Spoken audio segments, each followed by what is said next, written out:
So I started out as an attorney who wanted to do civil liberties and technology law. My dream was to go work for the Electronic Frontier Foundation. You heard from Eva earlier.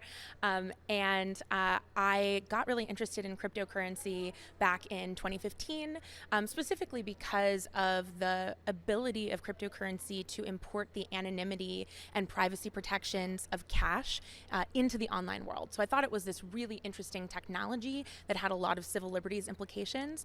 And there just weren't that many lawyers at the time who were thinking about it or writing about it. So I got into cryptocurrency law. And then I ended up becoming the general counsel and head of policy of a company called Protocol Labs, which built a technology called Filecoin, which is a decentralized storage network. And the idea there is it's like Airbnb for file storage. And so it really enables you to actually have a decentralized version of the web where users are in control of their own data and you don't have to rely on big tech to protect your civil liberties, for example, or to protect your data. I also was put in charge of launching the Filecoin Foundation, which is the governance body for the Filecoin network. So I currently have 3 hats. Hat number 1 is general counsel and head of policy at Protocol Labs. Hat number 2 is the president and chair of the Filecoin Foundation. And hat number 3 is actually special counsel at EFF as well. As if one of those heads wasn't enough. So, but yeah, I think that they're definitely all intermixed rather nicely. I remember John Gilmore was also one of our early advisors, and I think he's still not using credit cards, right? He's still, I think, traveling everywhere just paying in cash. So that should give us all a little bit of like, food for thought, to say the least, I think.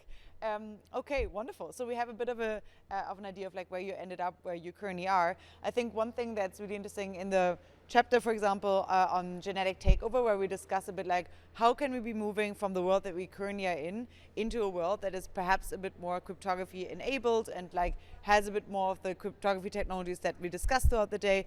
I'm really curious, like you as the lawyer, I think we have legal absolutists on the one hand, then we have code absolutists on the other hand. You're kind of in the middle, squaring the divides. How is that like? And like, how do you think will we transition into a system where maybe we're relying more on code than on law? Like, how do you see this progression going as someone in law caring about code and crypto?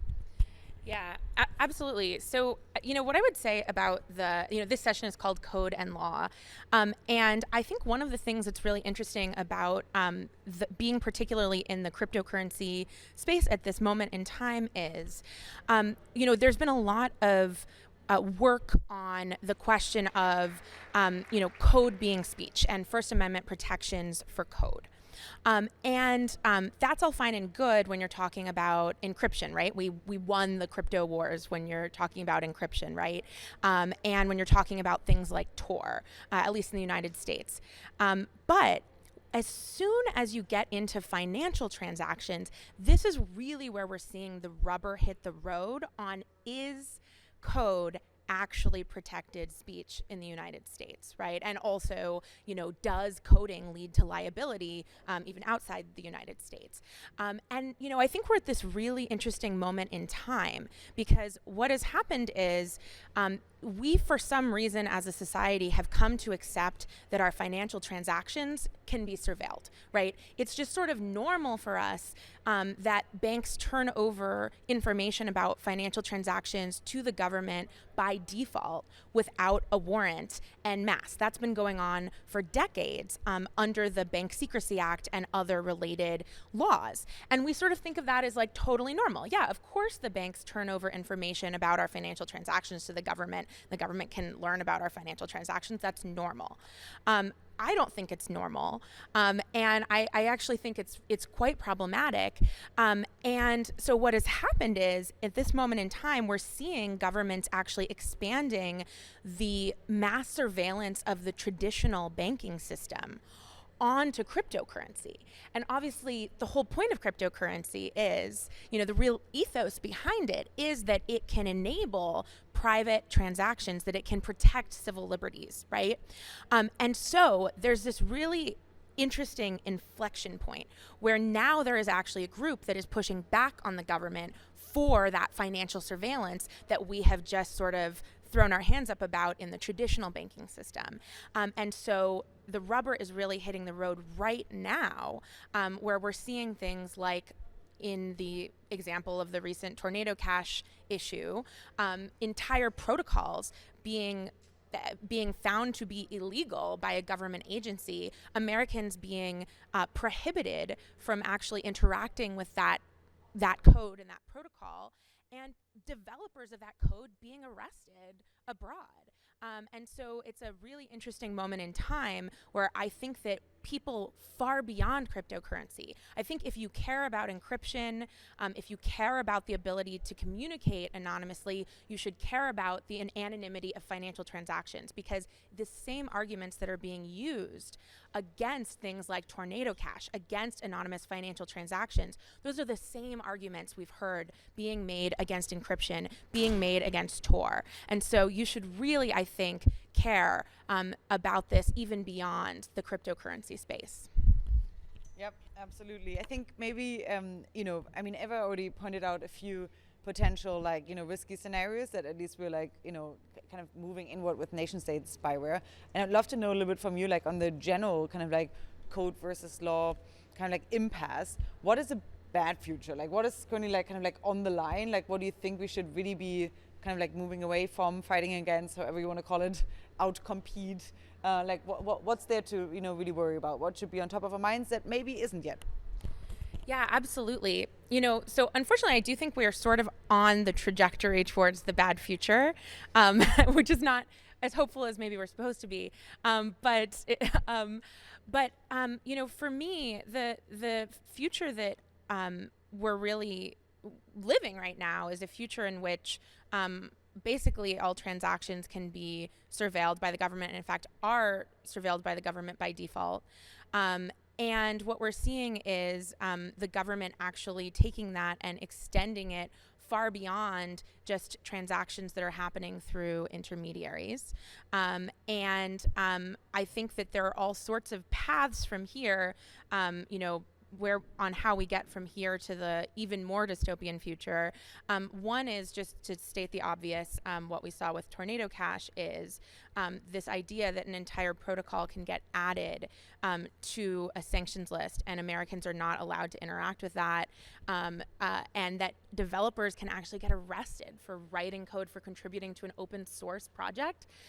That to me is really, really concerning, and even if it ends up that, you fight this in court, the developer who's been arrested in the Netherlands ends up being ultimately freed, just the chilling effect, right, from a developer of an open source protocol being arrested is really, really horrifying. So I really do feel like we are headed towards that dystopia at the moment. I also think that when it comes to code in particular and the ability to write code, I think that where the battle is going to happen is on the types of programs that actually enable anonymity, that enable anonymous transactions. Because what the government is doing right now is basically taking the position that any technology that you develop that enables anonymous transactions is bad and illegal. And that's just not true. Privacy is not bad and illegal. And the idea that that would be the case is really concerning, and I think we really have to fight this battle in order to make sure that we're holding the line on privacy-enabled technologies in general. Yeah, I think one interesting thing is always, I remember when we started the Zcash podcast, it was how much should we even point out the fact that we want privacy for privacy's sake? There's also so many wonderful things that we can only do if we have a privacy preserving layer on top of these technologies. So there's specific use cases really, that are only possible if we have these technologies. And I think that is something really interesting to think about. What is positively possible really if we have if we get this future right? What do you think is something where it's oh, this is actually better than the status quo? It's not just getting gradually worse, but yeah, this is something positive we can work towards. Yeah, I think that privacy should be the default, right? That is fundamentally the thing that is supposed to be the case. And I think that in terms of reasons that people need privacy, I think it's really I think that for a long time there have been a lot of people who basically say, well, look, I don't really need to make anonymous or private financial transactions just to talk about the financial context, because, I'm not doing anything wrong. I'm not committing any crimes. And the places where we really see the examples you can really give where people start to get it are things like these moments where you see protesters using cash for the subway instead of electronic purchases, so that their electronic purchases don't place them at the scene of the protest. For example, we saw that in Hong Kong, right? I think it's also things like whistleblowers, of course, but for people just in their day-to-day lives in the United States, I think there's this sense of complacency. And then recently, what we saw was the decision in Dobbs overturning Roe v. Wade, and we're seeing people getting prosecuted based on information that they had shared on Facebook, Facebook messages, right? And I think suddenly we're at this moment where people are thinking in the United States, oh, okay, I can see why maybe I would want to be able to make transactions that are actually private, and why that actually is fundamental to civil liberties. And I think just bigger picture, financial transactions are absolutely essential they really do paint this intimate portrait of our lives. If you think about it, if you're actually to look things about your health, about your location, right, about what books you're buying, what organizations you're donating to, and these are all things that I think if you are not able to do privately, anonymously, there's the chilling effect. That's why we have why we have those types of privacy protections built into the Fourth Amendment. Yeah, I think if you take anything in crypto really seriously, like if we actually want to create an economy which is connected to the real world, then most of the transactions and the potential backcasting that you can do to find out where people live is deeply terrifying. I think we have to get around, otherwise we won't really be able to have an economy run through many of these systems that we're using. I have a few more questions, but I want to give a quick moment of questions for the audience, because I know they're probably already adding up. Okay, Ryan, you go first. So, a lot of how our government functions in the modern world has been built around kind of the intersection of the BSA and the IRS, right? Like, people talk about the BSA as if it's a counterterrorism, but over 95% of the prosecutions under the BSA are about taxes, right? It's just a tax law. It has nothing to do with terrorists. If we end up in a world where normal people provide normal services online for normal cash compensation, and informal groups of people deploy software and make money in ways that traditionally in the past only corporations have been able to. And if we get to the point where the GDP of the pseudonymous global internet is large and the IRS freaks out, do we expect them to stay somewhat confined by the Constitution and to engage in normal police work to find people who are breaking the tax law? Or do we expect them to do what China does?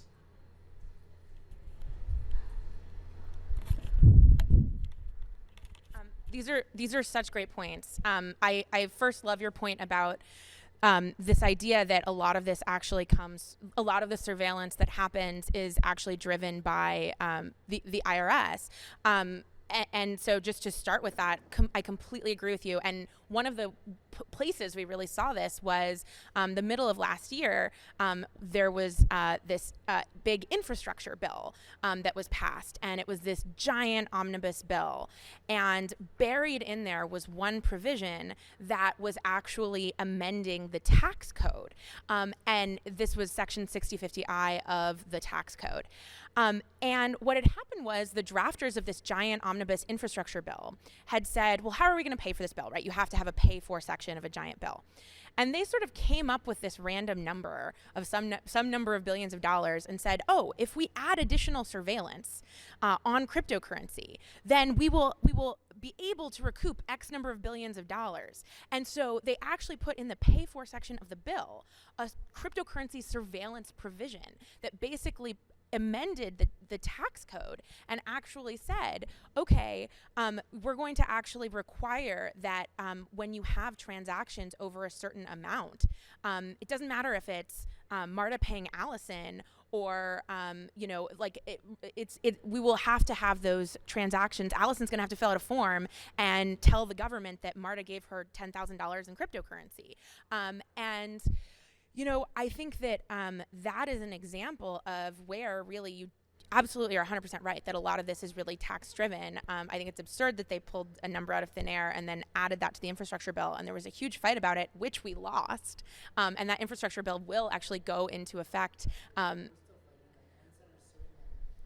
Right, we have lost so far, and we may or may not win in the future, right? But yes, there are lawsuits. So I think you're 100% right. I think your point, though, your second point was, okay, well, like, how do they actually then enforce the laws, right? So here's what I have to say about that. I think fundamentally, what that comes down to is, and this actually is the same thing with Tornado Cash, right? They say, oh, well, we need to make Tornado Cash illegal effectively because, there were North Korean money laundering happening through Tornado Cash, right? So here's the thing. Those things are already illegal, right? And the government can already go after people for those things. Fundamentally, this is like a fundamental constitutional question, which is, where do you draw the line between civil liberties and the needs of law enforcement? And we actually have an answer to that. We have a totally reasonable answer to that. The answer to that is the Fourth Amendment. And the Fourth Amendment says that the government needs to get a warrant based on probable cause in order to obtain this type of information, right? So if they have probable cause, they get a warrant, they can obtain information. But other than that, you're not actually supposed to be able to just get people's communications, get people's transaction information by default without a warrant. So that's really how we should balance that. We should balance that by the government having probable cause, getting a warrant, and actually doing what is supposed to be required under the Fourth Amendment. And so that's my answer to the tax piece.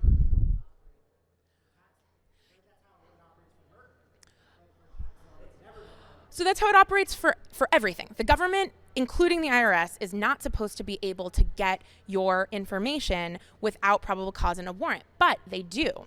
So why? Why are they able to? Why are they able to, under the Bank Secrecy Act, get all this information?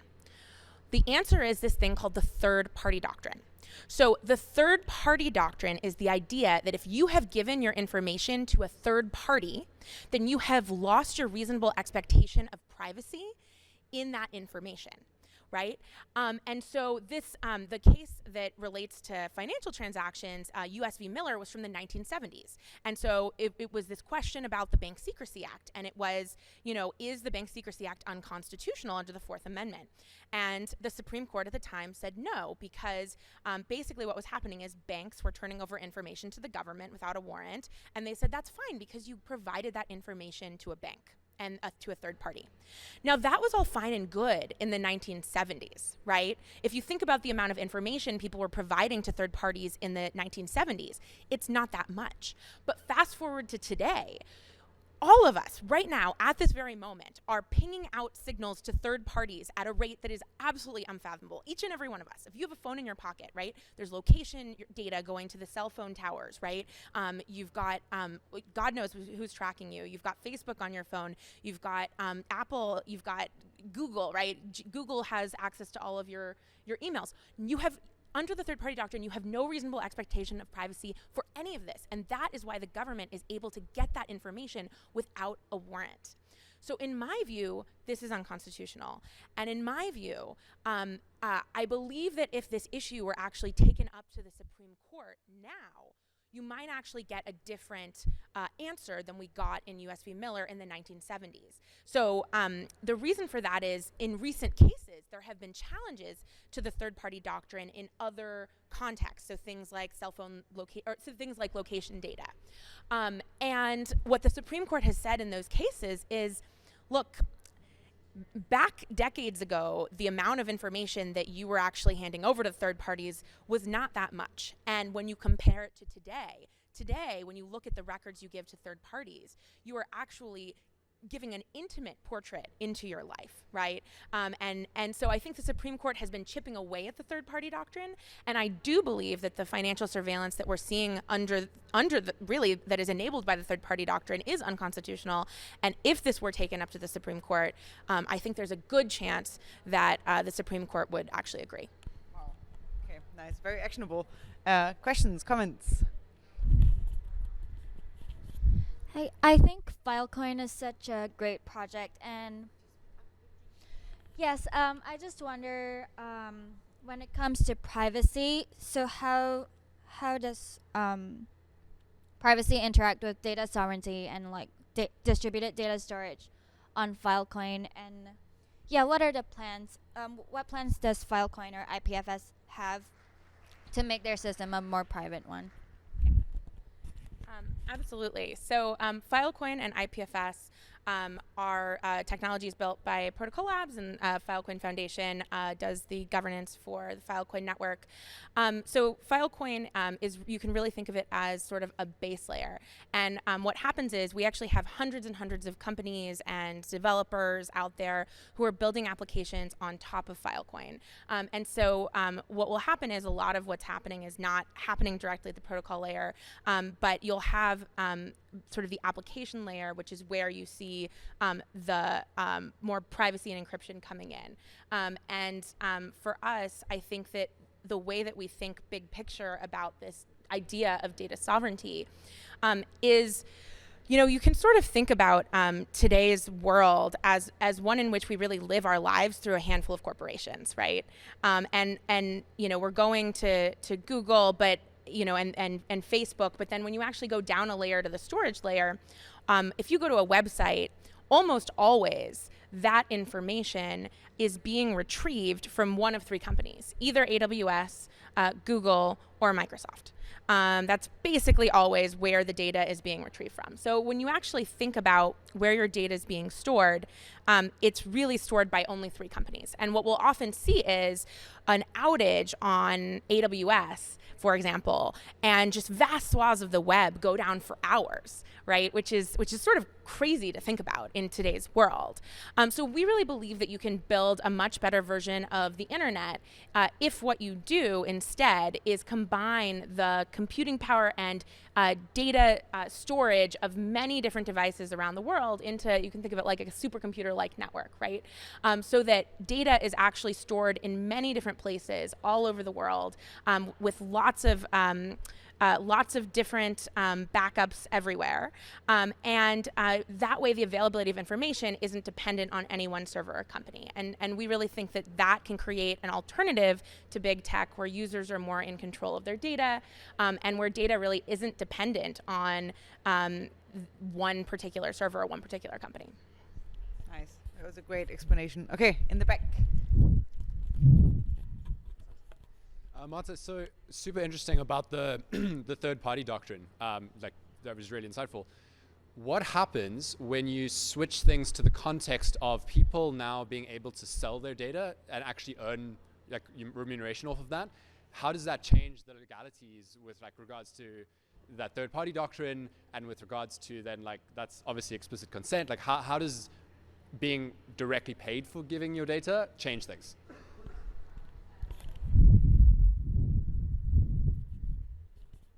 Awesome. So I think that is a fantastic question. So I think that, and actually I really love that, particularly in this context.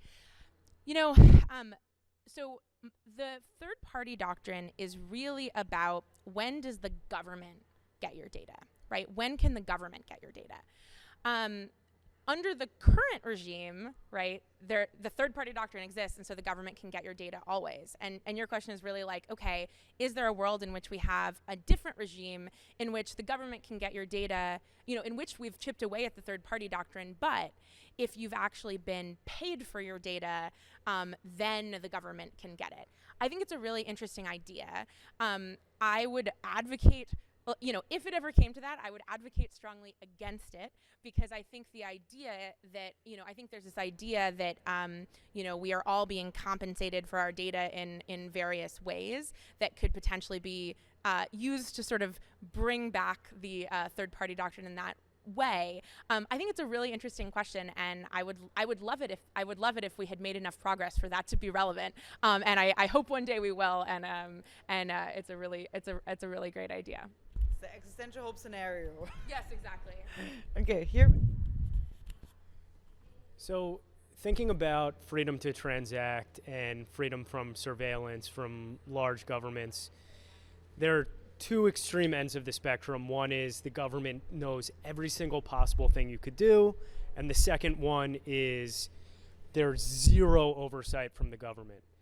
Now, I think probably most of us here are leaning more towards the government knows way less, but there are some outcomes that seemingly are only prevented by governments right now, such as you take a look at the Ronin hack, which sent like $500 million to North Korea.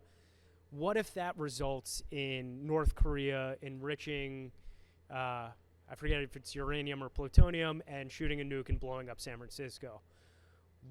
How do you weigh the... But did the government stop that hack? No. So I don't understand the question. So theoretically, the government has stopped, because it was laundered through Tornado Cash. This is my understanding, and please poke any holes in my logic or understanding. Theoretically, the government did not stop the Axie hack through the Ronin Bridge, which was mostly perpetrated by North Korea. And this is my understanding of the government's narrative. They had really cut off the amount of money going to North Korea. And this had 10x or 100x the amount of money that went to North Korea. And North Korea theoretically is using this to create nuclear weapons. Yes, you are absolutely correct. That North Korea has more access to money than cryptocurrency exists. That is true, and there's nothing anybody can do to make that false. Okay. There's nothing the U.S. government can do to make that false either. So, okay, taking it one less extreme, are there instances in which, say, more oversight or more surveillance of financial transactions might prevent a mass shooter in a mall or at a movie theater? Yeah. So how do you think about balancing, okay, like we would love to have no transactions, but we also want to prevent nukes or mass shooters?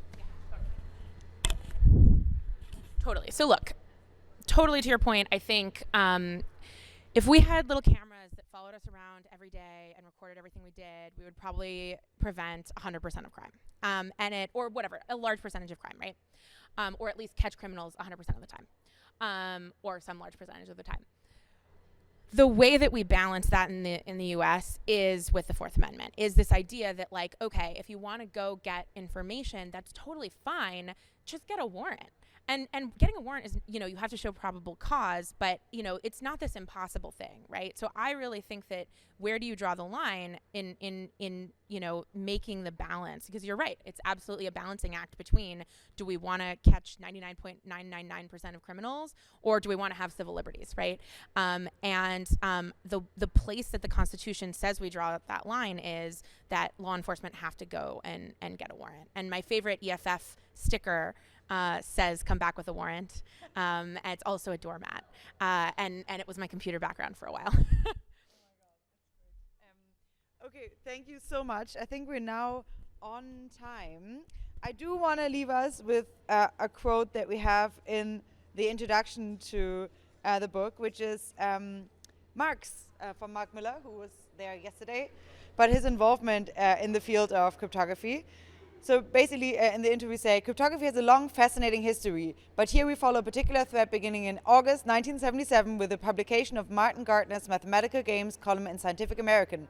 Gardner wrote about a groundbreaking discovery, the RSA, Rivers-Shamir-Edelman public key algorithm. Mark Miller, a co-author, has a personal history in the battles over cryptography. In 1976, Mark apprenticed himself to Ted Nelson, creator of the Xanadu hypertext system. They shared a vision of a global hypertext publishing system as a censorship-free liberating force. But they knew that, without the right architecture, any such system would be corrupted into a tool of 1984-style oppression. Before the invention of modern cryptography, they could not solve this puzzle. Mark was an avid reader of Scientific American and always went straight to Gardner's column.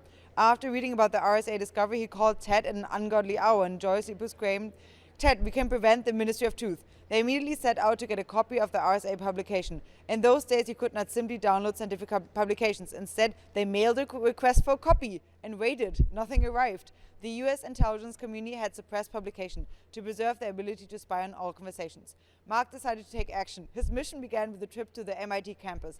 As a 20-year-old computer geek, he was welcome in the tribe, and before long, he had a paper in hand. He knew it was critical to distribute it far and wide to counter the attempt at suppression. Fully aware of the risk, he gave copies to his most trusted friends, telling them, "If I disappear, make sure this gets out." Handing the paper only with gloves, he started going to several different copy shops and making copies. He mailed copies anonymously to technology-minded hobbyist groups and magazines. In 1978, the US intelligence dropped the attempt to suppress the RSA paper. Mark will never know if his personal actions made any difference, but this experience made the stakes clear. Technologies of freedoms are worth fighting for and building. So with that, I will close the session. Thank you so much, Marta. Thanks for all of your work that you, Protocol Labs and the Filecoin Foundation are doing, building these technologies by which we can keep information freely accessible and immutable, and building a world that is actually trustworthy and owned by any of us. So thanks a lot, everyone, and we're now ready for the final session. Final session means report out, so all speakers, please move your way towards the stage.